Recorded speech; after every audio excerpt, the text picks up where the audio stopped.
John Reese var, Validea Capital'ın yöneticisi ve kurucusu. John, thank you so much for coming. We're going to be talking, chatting. We have about 8 minutes, but I want to first start, of course, with your amazing book, The Guru Investor, How to Beat the Market Using History's Best Investment Strategies. You told me this was published in 2009. Correct. Lots changed, and now we're in the midst of all this government shutdown and this uncertainty. October 17, debt ceiling is getting closer to deadline. What do you advise?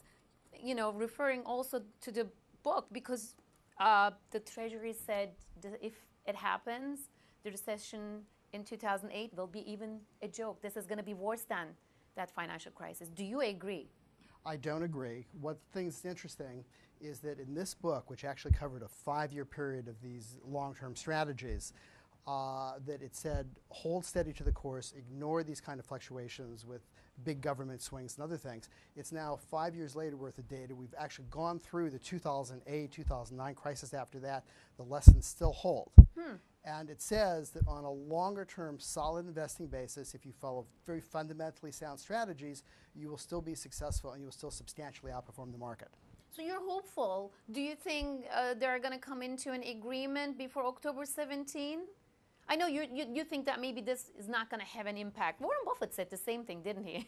Well, Warren Buffett doesn't want to see this actually happen. He said we're in a period of stupidity of Congress. Exactly, Right. That's what he called it. But in the end, he's pretty sure, as I'm pretty sure, that the Congress, just before the last moment, is going to pull out a resolution and they'll end up agreeing. Before October 17th? Before October 17th. Do you think Standard & Poor's is going to strip the rating again? Is this going to have an impact on our rating? I really don't believe so. I think at this point we've expected it. We've already gotten through the last cycle of this. Okay. Therefore, as long as it goes a fairly short period of time, Standard & Poor will ignore it in terms of the rating. Oh, that's amazing. Okay, and then let's come to the Treasury's report, because this was like a catastrophic report. I read it, and then he says in his report, which was leaked to Politico, by the way, and then to Dow Jones this morning, and then it said, okay, it's going to be worse, because the dollar is going to plummet, the interest rates are going to skyrocket, the investment is going to go down, and so on and so on. How long would it take all these things to happen? And do you believe these things will happen? I still don't believe that they will actually happen in terms of a crisis. The best research that I've seen shows that interest rates are going to still stay low for could be another decade, not just another year or so, but another decade. That doesn't mean it can't fluctuate plus and minus a percent or so, and it will. 0.1% of GDP is going to be shaved off every week, they say, right? That's what they say. That's what they say, but you don't. What is the best research? You said that you read a report, and that was the best research. The best research basically says your GDP varies still very, very little bit compared to the stock market varying 20%, 30%, 50%. But if you're a longer-term strategic investor, you can still experience those compound returns. Interesting. And what do you invest in, or what do you advise to invest in? Do you think the U.S. market is still relatively a safe place to invest in? Worldwide, I do. I just came back from a trip from France. Again, today, I know you just came back. Thank you. Internationally, we're still viewed as the gold standard, the safe haven for people's money and people's investments. Really? For what reasons? Still the entrepreneurship that the United States shows, the solidity of the money relative to other countries in the world. We're still safer. The dollar is still the reserve currency. The feeling is we can still make good on our debt, whereas there's still some question about that in Europe. Interesting.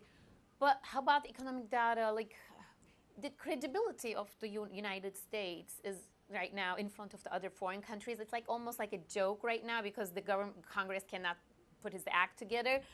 And also tomorrow, we're not going to get the non-farm payroll. We're not going to get the unemployment on Monday. We're not going to get the ISM. So what are these strategies? What are we going to base our, daily opinions or going forward? What are we going to do? Well, we won't. People are going to guess at it based on other reports. The market's going to fluctuate up and down, but the down part is what creates the value and the opportunities that my type of strategies actually seize on. Is that what you recommend to your clients as well? It is. What is your strategy? Like, what is the model that you use? Well, basically, I asked myself the question, who were the best long-term successful investors in the United States who published in a book how they actually went about picking stocks? And we're talking about people like Peter Lynch, David Drummond, Warren Buffett didn't actually write how he goes about picking stocks, but enough people have sort of written about that I put these into computerized models. And I take all of these 12 different models and I look for the consensus of the stock picks. And over time, these have performed very well. Over a 10-year period of time, these have returned 13.3% annualized per year versus the S&P over the same period being just 5.3% per year.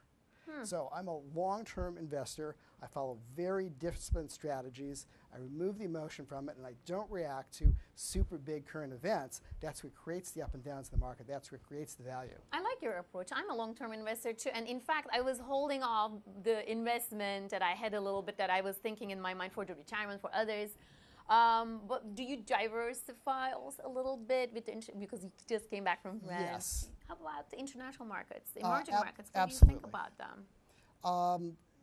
To a certain extent, a certain portion of the portfolio is very good. I'm a little more general. I look at all 6,000 stocks in the stock market every day. 6,000? 6,000. That's a lot. Of those, about 400 happen to be international. If they are better investments at that moment than the United States stocks, these strategies tend to pick them. And other periods of time, they'll ignore them. Nice. I like that. Last question. Do you invest in Turkey, Turkish equities? I do from time to time. There are no Turkish equities in my portfolio at the current time.